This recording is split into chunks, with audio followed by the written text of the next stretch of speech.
अस्सलामुअलैकुम बच्चों, कैसे हो आप लोग। उम्मीद है आप लोग खैरियत से हो। कि आज हम हमारी 12वीं जमात की दरसी किताब की तीसरी सबक पढ़ेंगे, जिसका नाम है शॉल और जिसके मुसन्निफ़ का नाम है अली अब्बास हसीनी। अफसानवी अदब में दास्तान नावल के बाद अफसानों को बहुत मकबूलियत हासिल हुई। अफसाना एक मुख्तसर तहरीर है जिसमें एक ही नशिस्त में पढ़ाया जा सकता है। अफसाने ज़िंदगी के किसी एक पहलू को उजागर करता है, किसी एक वाक़े को एजाज़ व इख्तिसार के साथ बयान करता है। फ़नी एतबार से अफसाने में ड्रामे की तरह नुक्ते उरूज क्लाइमैक्स की बड़ी अहमियत है। नावल के मुकाबले में अफसाना मुख्तसर होता है। यहाँ जो अफसाने का एक हिस्सा दिया गया है, इसमें अबीद का किरदार दिया गया है और उसकी बीवी हमीदा का किरदार दिया गया है। और इसमें बताया गया है कि किस तरीके से अबीद अपनी जो अहलिया है, अपनी बीवी से झूठ बोलता है और उसकी जो शाल होती है वो एक किसी गरीब पगली को दे देता है और उसके जज्बात को ठेस ना पहुँचे इसलिए वो उसे झूठ कह देता है कि वो शॉल चोरी हो गई। और अफसानों में क्लाइमैक्स बहुत ज़्यादा अहमियत रखता है, क्योंकि आखिर में इस कहानी के आखिर में क्या हुआ, इसका अंजाम क्या हुआ, ये बहुत ज़्यादा अहमियत का हामिल है कि आखिर में क्या होता है। प्रेमचंद, सज्जाद हैदर अली यलदरम, सुल्तान हैदर, जोश, नियाज़ फतेहपुरी और अली अब्बास हसीनी को उर्दू के अव्वलीन अफसाना निगारों में इनका शुमार होता है। इन शोरा का ताल्लुक़ तरक्की पसंद तहरीक से था, जिसकी वजह से इस पर जदीदियत का, नएपन का बहुत ज़्यादा असर हमें दिखाई देता है और उन्होंने उर्दू अफसाने को नए रुझानात और नए रंगो रूप से आशना कराया और इनके अफसानों में इंसानी ज़िंदगी के मसाइल और पेचीदगियों को नए अंदाज में बयान किया गया है। प्लॉट, किरदार, मुकालमे, नुक्ते नज़र, पस मंज़र और ज़बान बयान की खुशमिजाजी अफसाने के अज्जा है। ये जो तमाम चीज़ें हैं ये अफसाने के अज्जा है। प्लॉट है, किरदार है, मुकालमा, नुक्ते नज़र, पस मंज़र, ज़बान व बयान की खुशमिजाजी, ये अफसाने के अज्जा है। अफसाने में होने वाली हियत और तकनीक की तब्दीलियों के बावजूद आज भी अफसाने इस बुनियाद पर खड़ा नज़र आता है कि बहुत से इसके मौज़ूआत में भी तब्दीलियाँ आई है, इसकी हियत में भी, इसके असल में भी बहुत सी तब्दीलियाँ हैं और तकनीक में भी बहुत सी चेंजेस है, तब्दीलियाँ हैं।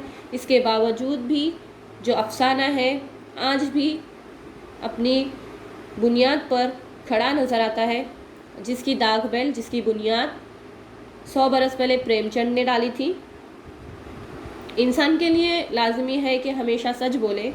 झूठ बोलने से इंसान भरोसा खो देता है, लेकिन सच बोलने के आदाब में ये बात भी समझाई गई है कि सच्ची बात इस तरह से कही जाए कि बात कड़वी भी हो तो सुनने वाला इसे कबूल कर ले। झूठ बोलने को कभी अच्छा नहीं समझा गया, लेकिन कभी कभी यूँ भी होता है कि इंसान किसी फितने या शर को रफ़ा करने के लिए नुकसान न पहुँचाने वाली हकीकत के बरक्स बात का सहारा लेता है।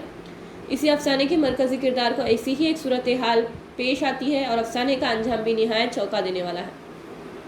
और यहाँ जो शॉल जो सबक दी गई है, इसमें भी इसी तरीके से जो अबीद है वो किस तरीके से अपनी बीवी के जज्बात को ठेस न पहुँचे, किस तरीके से वो झूठ का सहारा लेता है। झूठ बोलना सही नहीं है, लेकिन किसी फितने या किसी को तकलीफ़ ना पहुँचे या किसी की तकलीफ़ ना देने की अगर नीयत से हम किसी को झूठ बात करते भी है, तो ये जो झूठ है, ये झूठ किस तरीके से आबिद ने अपनी बीवी से कहा था, इसका ज़िक्र यहाँ पे किया गया है और इसका जो अंजाम है आखिर में चौंका देने वाला है। अब बढ़ते हैं सबक की जानिब। पहले हम शायर का तारुफ लेते हैं, क्योंकि सबक बहुत ज़्यादा तवील है। अली अब्बास हसीनी 3 फरवरी 1897 को गाज़ीपुर के एक छोटे से गांव में पैदा हुए और इब्तिदाई तालीम पटना से हासिल की और 1915 में मैट्रिक का इम्तिहान उन्होंने पास किया, 10वीं जमात का इम्तिहान, और 1924 में इलाहाबाद से एमए की डिग्री हासिल की, मास्टर्स किया उन्होंने। इसके बाद गवर्नमेंट डिग्री कॉलेज लखनऊ में मुलाजिमत की और 1954 में प्रिंसिपल के अहदे से वो रिटायर हुए, सुपुर्दोश हुए। अली अब्बास हसीनी अदब बराए ज़िंदगी के कायल थे। उन्होंने प्रेमचंद की तरह देहाती ज़िंदगी की मौसर अक्कासी की है। जैसे प्रेमचंद के अफसानों में हमें देहाती ज़िंदगी का अक्स नज़र आता है, इसी तरीके से अली अब्बास हसीनी ने भी देहाती ज़िंदगी को मौसर तरीके से, अच्छी तरीके से बयान किया है। उन्होंने किसानों की माशी बदहाली और ज़मींदारों के जुल्म और सितम को अपनी कहानियों में बयान किया है। उर्दू नावल की तनकीदी तारीख इनके एक अहम किताब है। उन्होंने बाज़ अफ़साने बच्चों की नफ्सियात से मुतालिक लिखे हैं।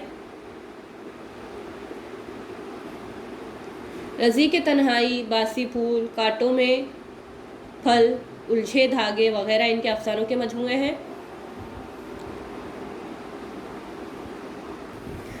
उन्होंने नावल भी लिखे जिनमें काफ की परी को काफ़ी मकबूलियत हासिल हुई और 27 सितंबर 1969 को अली अब्बास हसीनी का इंतकाल हुआ। अब बढ़ते हैं सबक की जानिब। अभी जब ट्रेन से उतरा तो सुबह के 6:30 बज चुके थे और चारों तरफ गहरा कोहरा था क्योंकि सर्दी का मौसम चल रहा था। सर्दी पड़ रही थी। चार बाग स्टेशन पर सन्नाटा छाया हुआ था। स्टेशन का हाल इस तरीके से था जैसे कि कोई लड़की की जब रुखसती की जाती है उसके बाद जिस तरीके से घर खाली हो जाता है, इस तरीके से स्टेशन पर कोई नहीं था। चारों तरफ सन्नाटा छाया था। 5-7 कुली थे, वो भी सर्दी की वजह से अपने मुंह पर कपड़ा बांधे दुबक कर सुखड़े पड़े हुए थे कोने में। और जो अबीद है वो सफ़र के लिए जा रहा था। सुबह के 6:30 बज चुके थे। जो इस सबक का किरदार है अबीद का, सर्दी की शिद्दत इतनी भी ज़्यादा थी कि इसके जो बदन पर उसने जो कोट लिया हुआ था वो अच्छा खासा मोटा था और 2 कंबल भी ओढ़े थे और इन पर मोटा ओवरकोट भी इसने डाल लिया था और पाँव फैलाकर न सो सका। इसका बार बार दिल चाह रहा था कि वो बैग से अपनी बीवी की दी हुई शॉल निकाले कर ओढ़ ले जिससे सर्दी की शिद्दत कम हो जाए, लेकिन अबीद को डर था कि कहीं वो शॉल गंदी ना हो जाए।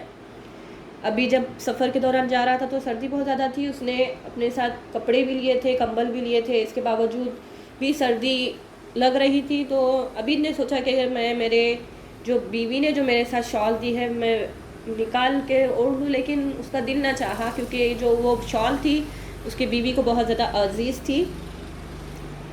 इसीलिए वो सर्दी को बर्दाश्त करते हुए रहा, लेकिन उसने अपनी बीवी की दी हुई शॉल इस्तेमाल नहीं की कि कहीं वो गंदी ना हो जाए, मैली ना हो जाए।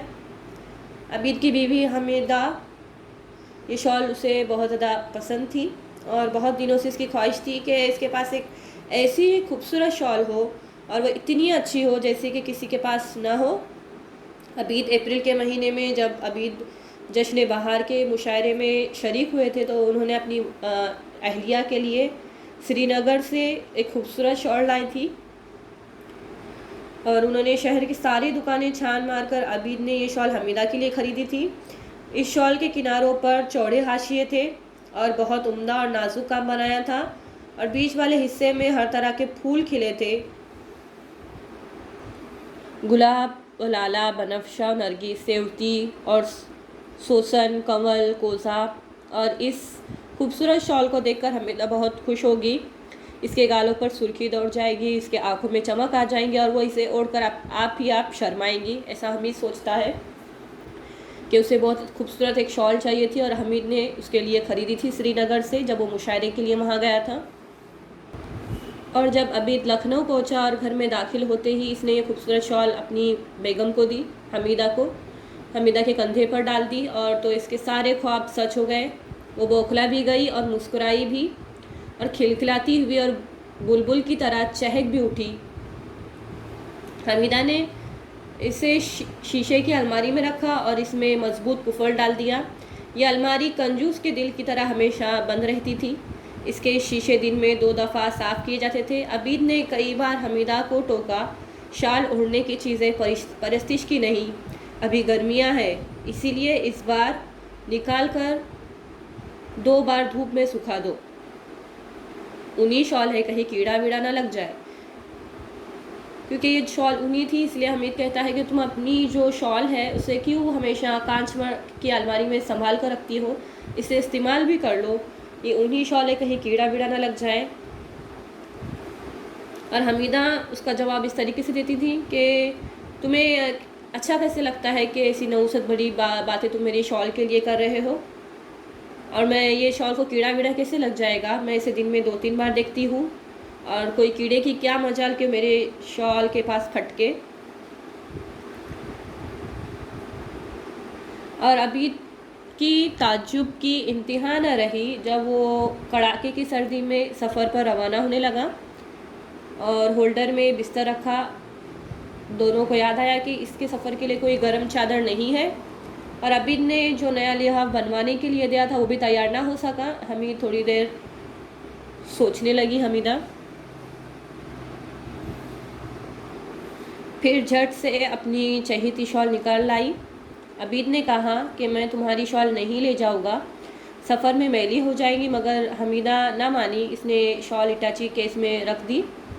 अबीद को अपनी बीवी हमीदा की बेशुमार मोहब्बत का अंदाज़ा हुआ कि जो इतनी उसे शॉल अजीज़ थी वो शीशे में उसे रखती थी, ना खुद इस्तेमाल किया। ऐसी शॉल उसने अपने शौहर को निकाल कर दे दी क्योंकि उसका जो नया जो लिहाफ था वो बन ना सका था। और इसने सोचा कि कितनी ही सर्दी क्यों ना हो, कि अभी मैं जा ही रहा हूँ और उसने शॉल दे ही दी है अपनी अजीज़ शॉल, तो मैं इसे इस्तेमाल नहीं करूँगा चाहे कितनी भी सर्दी हो जाए, और मैं इसे ऐसे ही बेशिकन लाकर इसके हाथ में रख दूँगा जैसे उसने मुझे निकाल कर दी थी। और अबीद ने पूरे सफ़र के दौरान शॉल नहीं ओढ़ी। शदीद सर्दी के बावजूद इस शॉल को हाथ न लगाया और सोचा कि ये शॉल घर पहुंचते ही हमीदा के सर पे डाल दूँगा और कहूँगा, देखो मैंने जैसी ही ले गया था वैसी ही ये शॉल वापस ले आया हूँ, और तुम्हारी शॉल में मैंने ज़रा भी मैल न लगने दिया।